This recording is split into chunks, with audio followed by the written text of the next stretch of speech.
Hello everyone and welcome to the part 3 of Amazon Virtual Private Cloud, Amazon VPC. So this lecture will contain all these topics.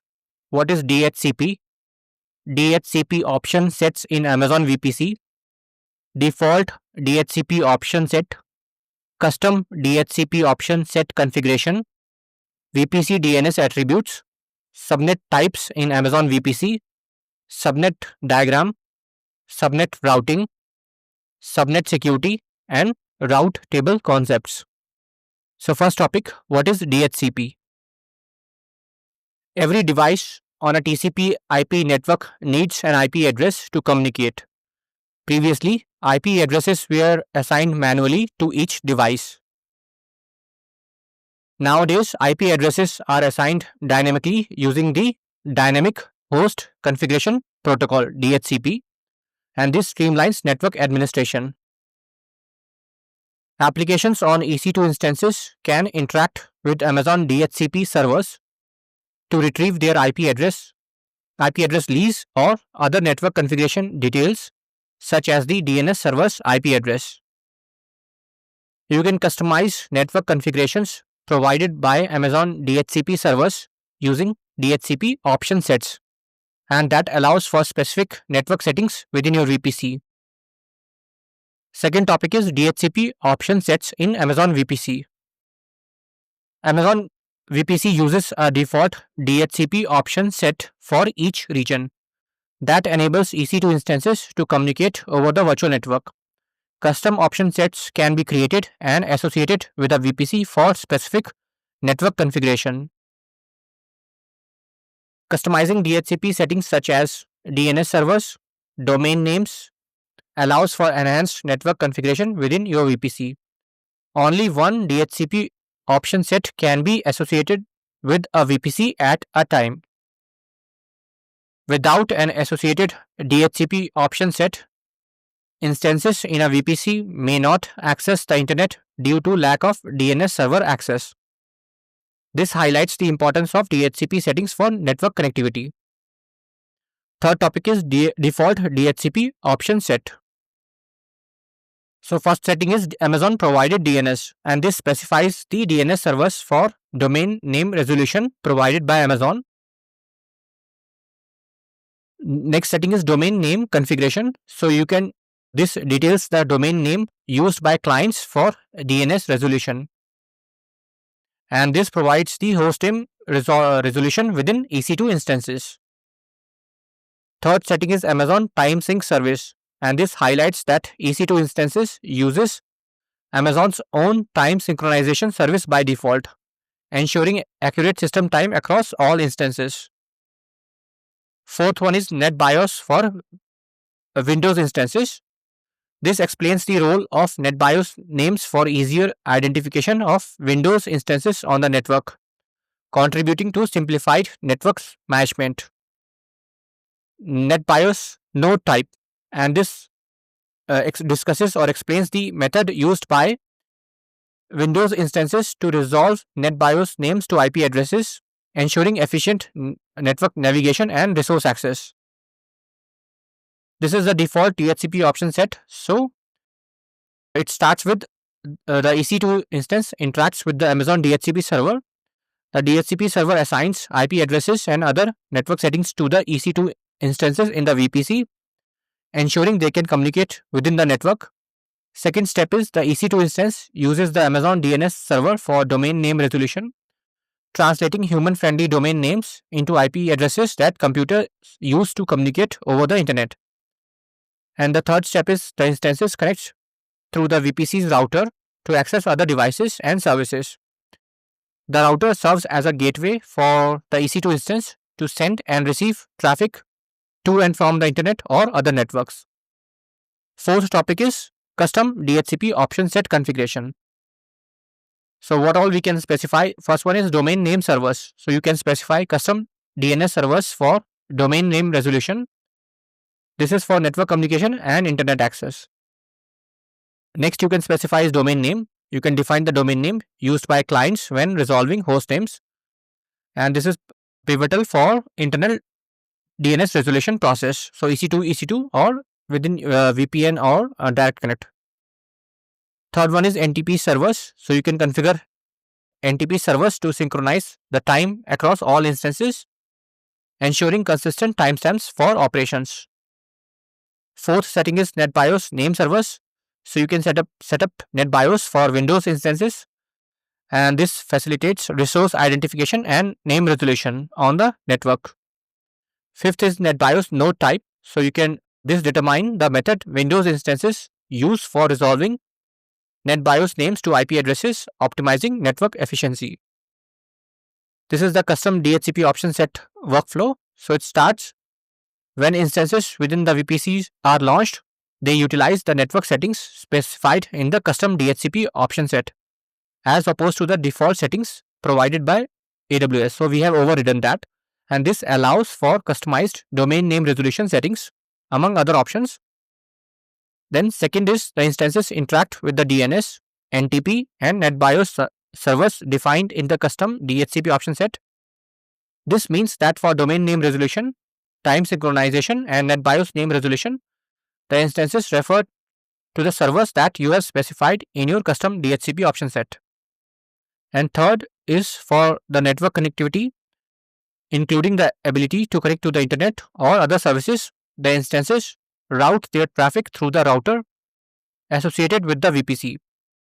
This router acts as a gateway for traffic to and from the instances in the public subnet. Fifth topic is VPC DNS attributes. So first is you can disable DNS hostname. So this is one of the important setting. So this determines if instances with public IP addresses in the VPC will receive public DNS hostnames. Second setting is disable DNS support. So controls whether the Amazon provided DNS server within the VPC is used for DNS resolution. Third setting is DNS resolution and domain name. So this affects resolution of DNS hostnames to IP addresses and the setup of domain names in the DHCP options. Fourth setting is public and private DNS hostnames. So public hostnames resolves to public IPs outside the network and to private IPs within the network. Fifth setting is custom domain names and private hosted zones. So with Route 53, private DNS hostnames can be resolved within the VPC, supporting custom domain names without exposing the details to the internet. Sixth topic is subnet types in Amazon VPC. So first type is public subnet. This is configured with a route to an internet gateway, and that allows resources to access the internet directly. So basically public subnet means that any subnet, if you have attached a route to internet gateway, that becomes public subnet. So when we create a subnet, there is nothing special. As soon as you attach a route to internet gateway, this becomes public subnet. So private subnet does not have direct route to the internet, and resources use a NAT device to access the internet. So this will not have it will not have any association to internet gateway or direct route to the internet, but you can still use NAT device. So private IP will network address translation device to basically connect to internet, but there will be proxy in between. Then we have VPN only subnet, and this has a route to a site-to-site VPN connection, and no direct internet access. Then we have isolated subnet. So there are no routes to the internet or VPN, restricting access to within the VPC only. Seventh topic is, so I'll just explain a subnet diagram. So here we have a subnet diagram. So you can see there's one region and there's one local zone, and within each region we see two VPCs, right? We have two VPC 1, VPC 2, and this is our whole region. And VPC is a logically isolated section. So, and inside that we have two public subnet and private subnet. So this is one whole private network, second private network, and then public subnet. This is the internet gateway. So there is a route from here to here, here to here. So, and this is private subnet. So there is no direct route. And lastly, we have local zone. So the diagram also illustrates the concept of local zone, which is an extension. So this is an extension of an AWS region closer to the end users. And this could be beneficial for applications that require very low latency. So by placing resources in a local zone, AWS customers can provide their end users with a faster, more responsive experience due to reduced distance the data has to travel. So anyway, important point is that this is a typical subnet architecture. Like we will have VPC, we'll have public subnet. So this will be in whole one single availability zone. So this, and there's another VPC. So if you have multiple availability zone, you can have one subnet in the whole AZ. So this is just taking an example of single AZ. Eighth topic is subnet routing. So each subnet must be associated with a route table, and this ensures that each subnet in your VPC has a defined path for outbound traffic, and that allows for controlled network communication. A route table define routes for outbound traffic. So route table contain rules to direct outbound traffic from the subnet to different destinations such as internet or other subnets, or they have routes to the different gateway devices as well, like internet gateway, NAT gateway, and NAT devices. Automatic association with the main route table. So upon creation, subnets are automatically associated with the VPC's main route table. So every VPC comes by default with main route table, but you can override. If you don't override, all subnets get the automatic association, and this association can be changed, like as I talked about. Customizable associations and route table contents. So users have the flexibility to modify which route table a subnet is associated with, as well as the rules contained within the route table to tailor the network to their application's needs. Ninth topic is subnet security. So use private subnets for AWS resources. So for enhanced security, it is recommended to place AWS resources within private subnets, and this limits direct access from internet. You can utilize Bastion host or jump host on NAT devices to enable internet access for resources in private subnet without exposing them directly. Use Bastion host or network address translation NAT devices. Security groups and network ACLs. AWS provides these features to control inbound and outbound traffic at the instance and subnet levels, respectively. Security groups are ideal for most needs, but network ACLs offer an additional security layer if required. Automatic association with default network ACL.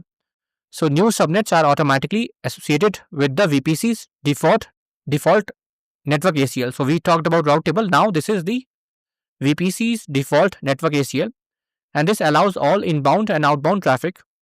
This default setting can be modified based on your security requirements. You can create and use custom network ACLs. So for more granular control, create custom network ACLs to define specific rules that govern traffic flow to and from subnets. So this adds an extra layer of security, and you can explicitly allow or deny traffic. Log traffic with VPC or subnet flow logs. So flow logs enable monitoring and logging of network traffic flowing into and out of VPC subnets or network interfaces. And this could be crucial for analyzing traffic patterns and detecting anomalous activities. And last 10th topic is route table concepts.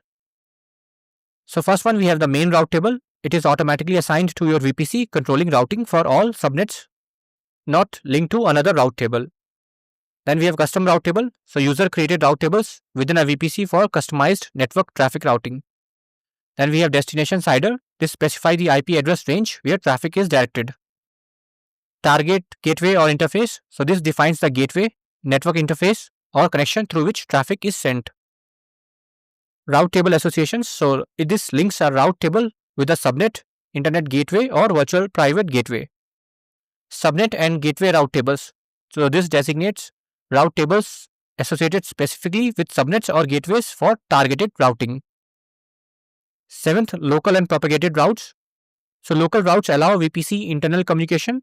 Propagated routes automate VPN connection routing. Edge and transit gateway route tables. This is utilized for routing inbound VPC traffic to an appliance and managing traffic through a transit gateway respectively. And that's all. Thanks for watching.